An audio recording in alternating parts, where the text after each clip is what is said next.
हमारा होता है तो लोग कहते हैं कि इंटेलिजेंस जेनेटिक होता है, काफ़ी मतलब कि उसको बढ़ाने में बहुत ज़्यादा नहीं हम लोग कर सकते हैं। तो आपका इस पर क्या व्यू है कि इंटेलिजेंस, जैसे आईक्यू टेस्ट भी आप बार बार दोगे तो आपका आईक्यू का स्कोर बढ़ने लगेगा उसमें, तो आपका इसमें क्या कमेंट रहेगा कि इंटेलिजेंस के लिए आप क्या व्यू रखते हैं? ये ना बहुत इंटरेस्टिंग क्वेश्चन है जी सर। और मैं ये क्वेश्चन के आंसर से पहले एक बार, अगर आपके पेरेंट्स आए हुए हैं, आपके फादर हाँ आए हाँ, हुए हैं पापा जी यहाँ आए पर, हुए हैं। मैं एक बार उनसे भी कुछ बात करना चाहूंगा। एक बार उनको माइक दीजिए।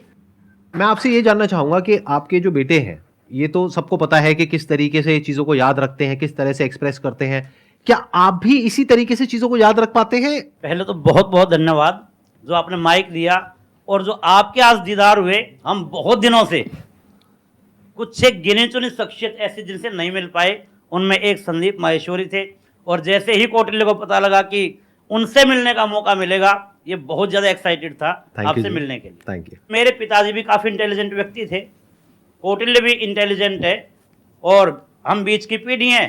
थोड़ा सा मैं कुछ कम हूँ, ये दोनों दादा पोता थोड़े ज़्यादा।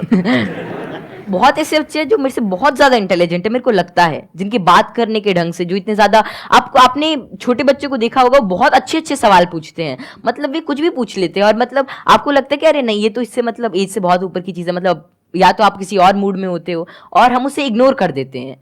तो जैसे जैसे हम सवाल पूछते हैं, उतना ज्यादा हमारे अंदर एक मतलब चीजों को जानने के लिए एक चाह रहती है, और अगर हम वो उस क्यूरियोसिटी को कर्ब नहीं करते हैं तो उतनी ही ज्यादा मतलब वो बाद में सवाल पूछता है, उसके एक इंक्विजिटिव ब्रेन रहता है, और curiosity something that drives this intelligence, and I don't think that there is such a great involvement of IQ and genetics. लेकिन हाँ, अगर आपका मन है कि कोई चीज जानने का, कोई चीज करने का, then it's all about will power, और कितना आप उसमें टाइम डिवोट करते हैं, कितना आप क्यूरियोसिटी और इंटरेस्ट से काम करते हैं।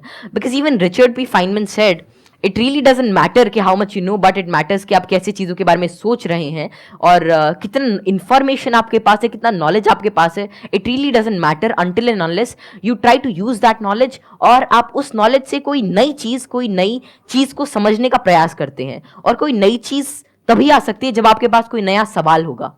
आपने बड़ी अच्छी बात बोली कि क्यूरोसिटी हम सबके अंदर होती है। जी सर। लेकिन होता क्या है कि घर में जाकर के हम उल्टे पुल्टे क्वेश्चंस पूछते हैं, जबकि क्वेश्चंस उल्टे पुल्टे नहीं होते हैं, सामने वाले को समझ नहीं आता है तो उसके लिए उल्टे हो जाते हैं, तो वो उसको चुप करा देते हैं। हाँ, बच्चे को चुप करा देते हैं, और वहीं पे उसकी क्यूरोसिटी मर जाती है। उसके बाद में क्वेश्चनिंग खत्म हो जाती है, उसके बाद में वो रटना शुरू कर देता है। रटने में इंटरेस्ट तो आता नहीं है, तो ना तो अब रट पाते हैं ना समझ पाते हैं, बिल्कुल दोनों तरफ से चले गए।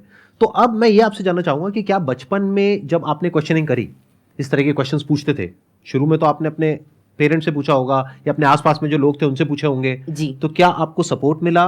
क्या उन्होंने आपको एनकरेज किया, या उन्होंने भी आपको यही कहा कि क्या फालतू के क्वेश्चंस पूछ रहा है? नहीं, जैसे I think I was fortunate enough कि जितने भी मैं सवाल पूछता, कोई ना कोई मेरा जवाब दे ही देता था, और बात शुरू ऐसी होती थी कि मानो कोई घर पे कोई बात चल रही है किसी भी चीज़ को लेकर, मानो दे टॉकिंग अबाउट के एक इकोनॉमिक क्राइसिस है देश में, तो मैं उसके अंदर मैं सुनता रहता था, या कोई भी ऐसी चीज़ हो रही है, कोई स्पेस मिशन जा रहे, मैं सुनता रहता था, मैं चीज़ों को ऑब्जर्व करता था, और वैसे ही मेरे जो भी सवाल आते, I was fortunate enough to get their answers, और मानो अगर मेरे को उसका जवाब नहीं भी मिलता तो मैं पूरे दिन उनसे पूछता रहता। तो एक तो मैंने भी कसम खा रखी थी कि जवाब तो चाहिए ही, तो मैं खाते हुए भी यही पूछता, नहाते हुए भी यही पूछता, और जो भी काम करता मैं मतलब मेरे दिमाग में वही रहता जब तक वो रिजॉल्व नहीं होता।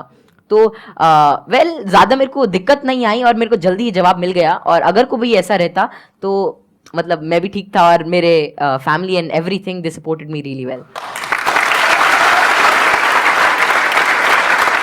तो यहाँ पे वो जो पेरेंट्स मुझे अभी देख रहे हैं, उनके लिए एक बहुत बड़ा लेसन है कि अगर बच्चे कुछ क्वेश्चंस पूछते हैं तो उनके जवाब देने चाहिए, हमें पीछे नहीं हटना चाहिए, और अगर जवाब नहीं है तो हमें बोलना चाहिए, हाँ हाँ, विद ऑल दी हम्बलनेस कि भाई हमारे पास में जवाब नहीं है, आप खुद फिगर आउट करो जाकर। मतलब सर जब मैं छोटा था तो it was lean like 2013 or something, और तब मतलब यही इंटरनेट बहुत कम था, और तो यही था कि कोई सवाल मेरे मन में आता, शायद वो नहीं पता रहता, तो मेरे पापा जी, एक डोंगल आता था मतलब वोडाफोन का, बहुत महंगा उसका रिचार्ज था, मतलब ऐसे मतलब अभी चला तो एक वीडियो देखने के बाद ही खत्म हो जाता था तो फिर वो लाते, और मतलब मेरा जो भी सवाल रहता मेरे को उसका आंसर मिलता।